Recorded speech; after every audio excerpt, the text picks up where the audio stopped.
Hi guys, welcome back to this next part of our Man United special. So as you can see, we're on location, okay, and they're looking after us incredibly well. Thank you, my man. Thank you. He's listening. Exactly. He's shaking his Au head. Ribatejo, if you are on Melton Road or in the Leicester area, get yourself here. Incredible food. Speak of the chef, absolutely fantastic food. She's gone. But absolutely incredible. Merchie, we've loved it, haven't we? Yeah, it's been brilliant. Now, our Man United fan David's here, okay, and this is probably the bit you've been looking forward to talking about. Now, this was the bit here where I've said that my bitterness towards Man United comes from ruining my childhood, and you did massively. Growing up through the Fergie era, it was horrible, absolutely horrible. Watching Man United, watching them tear up the Premier League, dominate the Premier League, win some European Cups. For me, I obviously hated it, but David, come on, it's not about me, it's not about Liverpool, it's about Man United, the Fergie era. Talk us through. For me, like the first game that I stop. Okay. The mic's gone off. Because You've closed the laptop, lad. It's still picking up though. No, it's dead. No, it's done. The lights are off. Shit, I didn't realise. It's alright, mate. Don't worry. We'll go again. Just start back from the Fergie bit. I can cut. Let's go for it from the beginning. Just Sure. To be honest, I saw David was trying to talk to the person. I don't want to drop a minute and be like, "Oh, what do you think?" And Trying to get a grip,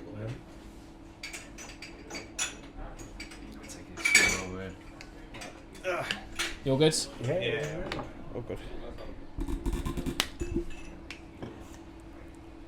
Hi guys, welcome back to Food for Footy. This is our Man United special, coming to you live on location from Au Ribatejo. If you are in the Leicester area and you're on Melton Road, come and check this out. Absolutely fantastic food. They've looked after us really well, really well. Really enjoyed being here. So thank you to all the staff and team. Really appreciate that, guys. Right, David, I know you are a resident Man United fan, and this is probably the segment you've been looking forward to. People always said my bitterness towards Man United, they say it's because we ruined your childhood, and you did. Quite frankly, you did. Growing up in the Fergie era, for me, was horrendous. But, come on, the Fergie era, talk to us about it. What was it like for you as a fan? You know what? For me, the first game I actually watched properly was a loss. Was a Man United game against Porto. The 2004 Mourinho running down the That was the first game I watched because my granddad was a Porto fan, so obviously he had the game on. My uncle was a Benfica fan, but also he liked Man United. Yep. So that's why we all sat around, and that's the first game that I watched, and from there I fell in love with it. Even though it was a loss, I was like, wow, this is pretty good. Then obviously the minute Ronaldo kind of comes over, for me again, as a Portuguese, exactly. You end up looking into it a little bit more, and man, like the Fergie era, we used to go rock up to teams, like slap them up like literally 4 or 5 nil, and then the next week it'd be the same thing, and then we'd have one loss in there. But the minute we'd have a loss, we'd have this one word getting banded around all the time: wounded animal. That's what we'd literally be, a wounded animal. The next game, that's it. Whoever the team is, they're getting put to the sword. Yeah. I remember that. I remember you'd celebrate a Man United loss, but that whoever they're playing next, they're getting done. And, look, the incredible players that Man United brought through. I mean, we can't talk about the Fergie era without talking about the class of '92. Yeah, of course, amazing. Class of '92, what they did, like at the time, I think there was it Alan Hansen? Remember what he said? Yeah. Is that Liverpool? Right. I mean, taking a little bit out of context in the fact they didn't win everything with kids. They had the experienced players as well. The likes of Pallister. But who was he referring to when he said that? Of course, he was referring to the main guys: Gary Neville, Phil Neville, Nicky Boer, Beckham, all that, Giggs, Scholes. Those guys. Again, you've seen almost groups like that almost pop up in other clubs like Barca. Barca, for example, they had their generation. Bayern Munich had their generation. AC Milan had their generation. So I think a lot of other teams have had those type of players. But I think look at the longevity. The longevity, Scholes, Giggs. Like I remember Giggs, Scholes coming back, I think, after retirement, and apparently he just went to Sports Direct, got a pair of boots. Come on, I think he was playing Man City. I remember watching it. And mate, he was sent to the park, give me the ball, ping it over there. Give me the ball, ping it over there. Just all over the shop, like as if he's not even been out of the game. Well, I think the class of '92. The thing is, it was the fact that they all came through at once, and it was clubs have brought through some top players, but never have there been that many coming through at the same time at once have such an impact on the first team. And where's that stat coming from as well? I see how you guys have not got that stat ready about how many players we play in the first lineup that are Man United graduates. Have you heard about that, Glover, by any chance? No. So I've got no academy your graduates current ones. Rashford. Oh yeah, Rashford. And he's having a graduate from all the way. Johnny Evans. Yeah, Johnny Evans makes. Johnny Evans been in an academy graduate. I wouldn't sell this stat too much because they're players that in the last segment we were saying probably need to move on. Yeah, it doesn't matter, man. They're there. They're from the academy. They're being blended into the team. In fairness, given your academy graduates at the moment, I'd swap them all for one Trent Alexander-Arnold. So I think we'd look at that. But anyway, going back to Man United in the Fergie era. Okay, so dominating English football. Again, tell us what that was like for you as a fan. Always going into it knowing that every year you're probably going to win the league. Yeah, I mean, if we came second, it's a bad season. Yeah. Do you know what I mean? If we you come second now. What a season that is! Jose's greatest achievement. Yeah, what a season! You know I mean? And that's why again things like when you have Jose coming out and saying those quotes there, and people are so surprised, like, whoa, how downgraded have United got that a second is amazing. Back then, a second would be a drop-off, a major drop-off. Like, we would need to win something every season, and when we didn't, for example, that league season when we lost to Sunderland, the next season, what did we go do? Win the league. Do you know what I mean? The Champions League, again. We should have won a lot more Champions Leagues than we did. At one stage, we were in the Champions League final year in, year out. 2008, 2009. Well, it's the Barcelona team that you came against. You were never beating that Barcelona. No. Yeah, but we were there. I agree that you probably should have won more because what did Fergie win? Two, yeah. Which, in fairness, is 2 out of the 3 that you've won. So that shows how great Fergie was, and the fact that out of the 3 Champions Leagues that Man United have won in their history, 2 of them have been won by one. I think where we would have got a chance though is, do you remember that game against Madrid when Nani gets a red card for putting his leg up? Yeah, it was never a red card. Yeah, that was with Van Persie as well in it. So that was the last year. I think we would have got a sniff then. I think we would have had a better Who won it that year? Was it Bayern? It was Dortmund-Bayern final, wasn't it, at Wembley? Yeah. I remember. Dortmund beat, or Bayern Munich beat Madrid. It was Klopp's Dortmund. Yes, it was. Yeah. And let's be honest, if you put a last season Sir Alex in a final against Iron MC, it probably wins. Well, I'm saying that. We spoke about it in the last part and talking about the Fergie decline. It was an aging squad. He didn't leave you in the best shape. He didn't leave you in the best shape. I don't think. I'm sorry, man. You're there. You're throwing shade at the king, man. Come on. Like, at the end of the day, he's done what he's done. And in terms of the players, right now, you say we're putting all this money towards these players, but they're not coming through and they're not showing anything. Back then was the other way around. We're not spending major money on these players, but the players that are coming in, he's squeezing all of the quality out. Yeah.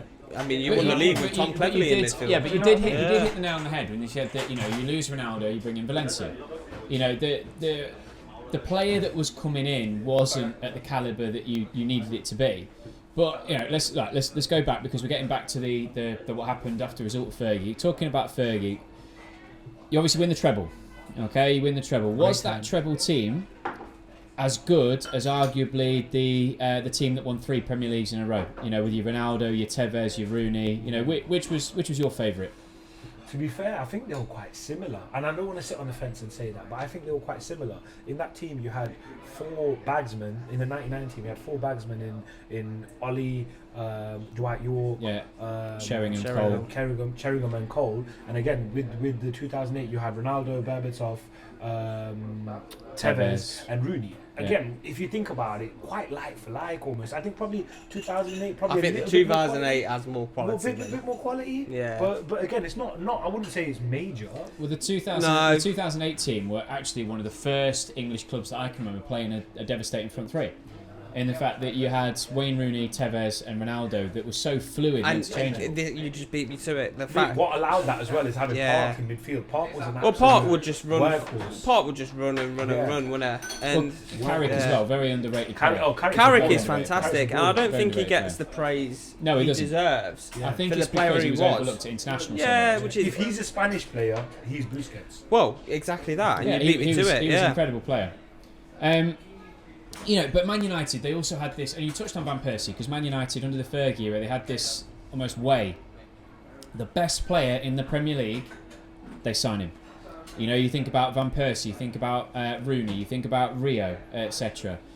You know, that must have been incredible as a fan. You know, almost the summer comes, you're gutted that the Premier League's over, you probably won it, but then you've got that exciting transfer window where you know you're going to do business, and you know that these players are going to perform. And we didn't mess about then as well, by the way. We liked a player, we looked at a player, we figured out that he was the solution to the issues that we had in the squad. We bought him. The minute he comes in, he fits like a glove.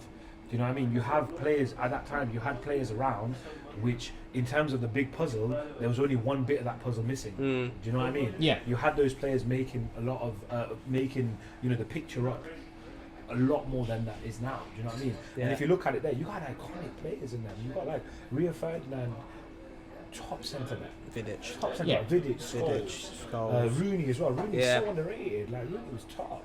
Yeah, I think Ever at the time as well. I think Giggs gets overlooked a little bit. Yeah, Giggs Van der Sar in goal. How good he was. Yeah. I mean, you know, in terms of Man United, you bring in these top quality players. You touched on about winning Europe, but obviously you go and beat Chelsea in the final, and the fact that Jose's bringing this Chelsea team up, and they were almost unstoppable force at that point. We had the Chelsea fans on early on in the pod, but Fergie batted them away. Fergie seemed to just have this way of conquering all. That season, Ronaldo's season. He won the Ballon d'Or that year, didn't he? That was the 42 goal he won the Ballon d'Or that year. He was just out of nowhere. And I think it was from that Roma game. I knew it was a special thing. That 7-1 Roma game. We've not had a player in the Premier League win a Ballon d'Or since. Did you fear anybody at that point? I don't think you'd have feared anyone. Arsenal was kind of. I think everyone feared United. Yeah, everyone feared United because on that point, Arsenal was kind of on the way down. They were on a decline. Man City was buying players and they were kind of like on the way up, but there was anything substantial they weren't solid on the pitch. Yeah, but on the pitch they couldn't get over the line. Chelsea probably was having a lot of managerial changes at that point. Yeah, they were hopping, weren't they? Yeah. They went through what's that? Avram Grant, Scolari. Yeah. They were having a couple of different changes. Liverpool, you guys were nothing. But you guys were just plain sailing. They signed Andy Carroll for 35 million. You signed and sold Suarez and Andy Carroll. Yeah, the Andy Carroll one's usually the talking point. We were nothing at that point. Yeah. I mean, there was once we ran you close. When Makeda went and cut in there, put it top bins. But this Fergie aura that he had, it was just incredible. Fergie time. 3 minutes to go. He does the watch. That's it. Balls in the back of the net, mate. It's like Ancelotti's eyebrow, isn't it? Yeah, it's the same. What was that like for you as a fan? So when you had that situation where you might be losing a game 1-0 or drawing 1-1, and it's getting to the 90th minute. I tell you what the difference is. Yeah. For example, back then, I'm glued to that TV, quite confident that we're gonna bag one. Like if it's 2-1, I'm like, right, we're gonna turn this over. Now I'm looking at it, I'm thinking, we're done. And even if we're not done, where is it coming from? Like in terms of we're not getting any clean chances, we're not putting that possession onto them and actually trying to be aggressive towards getting into the goal. Yeah, we're just passing it around really. There's no like force to the play, and that again, that aura is what really, like especially in the Stretford end, is what sucked the ball into the net. Because every time a team comes to about 90th minute, Fergie does this, everyone start looking around. That's it. The players start attacking. The crowd starts saying attack, and the ball's in the back of the net. Who's the greatest manager, Pep or Fergie? Fergie. Fergie's the real. Will anybody top Fergie? I think Pep's the only one who could come close. I think. For me, it's different. For me, the reason why it's different is he's done it with one team all the way, changed that team many times. Yeah, he did. Won all the types of different trophies that you could win. Made players win the Ballon d'Or, things like that. Again, I know Pep's done that too, but in terms of has he done that in a longevity of time with one club? if you look at it again, league-wise, Pep has what, for example, Premier League has 5. Premier League, about 5, 6, or something like that. Some high numbers. Yeah. With Fergie, you're looking at 13 league titles. Yeah. Do you know what I mean? It's like changing. Like already, United were good and they were known, but that's just taken them to a different level. Yeah. Well, they were going to sack him, weren't they? Yeah. Well, do you think it helps that? I mean, yeah, you're right. You talk about the longevity. Yeah. And look, I think if Pep signs a new contract this summer, and they avoid the 115. You know, let's face it, the City side needs a bit of refresh at the moment, so you'd have to build another one. Big refresh. But I mean, in terms of Fergie, he obviously won the first one for a while, didn't he? You know, that first league title. You know, you see the scenes of him jumping on the pitch. Yeah. Was it Sheffield Wednesday? Steve Bruce, backing down. That's before both yours time. With that kid, what's his name? Brian Kidd. Brian Kidd. You know, jumping on the pitch. Yeah. You know. He won the first one after a while, and then he stayed, and like you say, kept building team after team after team after team. Is that what makes him the best then? The best that will ever have been? The longevity, and combined with that, and combined with the style, and combined with the fact that he dealt with multiple different managers. You had Arsene Wenger at that time. Yep. You had Jose Mourinho at that time.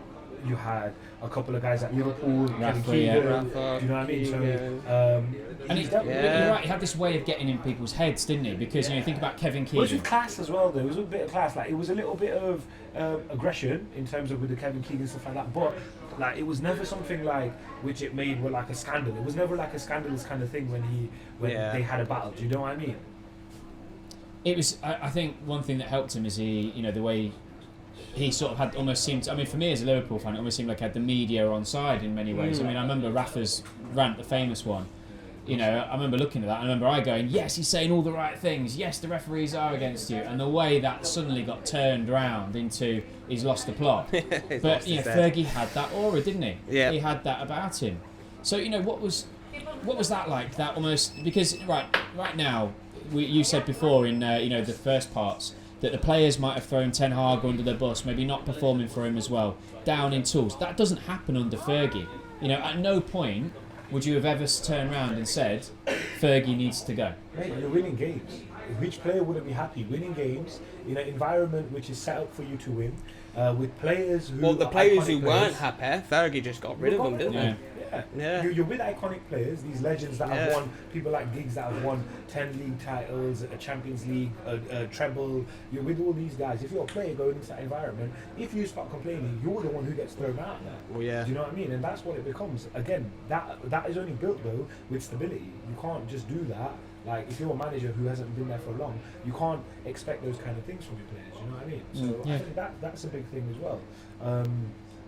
But yeah, Fergie for me was something different, man. Something different. I'm surprised to see if anyone kind of eclipses that.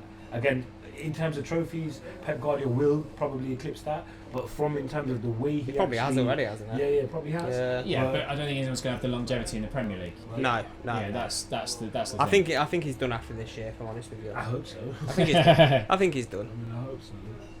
But I mean, it seems like a great place to end that segment. But Fergie, I think as much as I detested that Man United team, you have to give it a lot of respect for what he did and what he achieved. And like you say, kept regurgitating title-winning teams after title-winning teams. Those are good games. The Arsenal Man United game, the Pizzagate one. Yeah. You had the one at their ground where Man United went the black kit and we won 4-2. You had the Chelsea game. Highbury. Was that the one that ended there was that unbeaten streak? No. Was it that Giggs when he takes his shirt off, scores? No, there was that one, but there was Ronaldo also the Ronaldo one. Ronaldo scored 2. O'Shea scored a ding. Yes, as well, yeah. That was a game as well. He did. Yeah, he scored a ding, O'Shea. Yeah.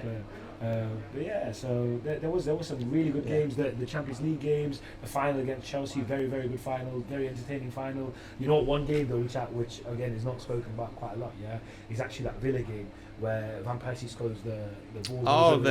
He scored a hat trick, didn't he? That was a good game as well, man. That was to win the league that season, wasn't it? I remember watching it. Yeah. Wow. Horrible times. Right. Okay, guys. Thank you ever so much. Great to hear that bit about Fergie and the legendary Man United team at that point. Right. Next segment. Please join us for that because it's my personal favourite, Outside the Box.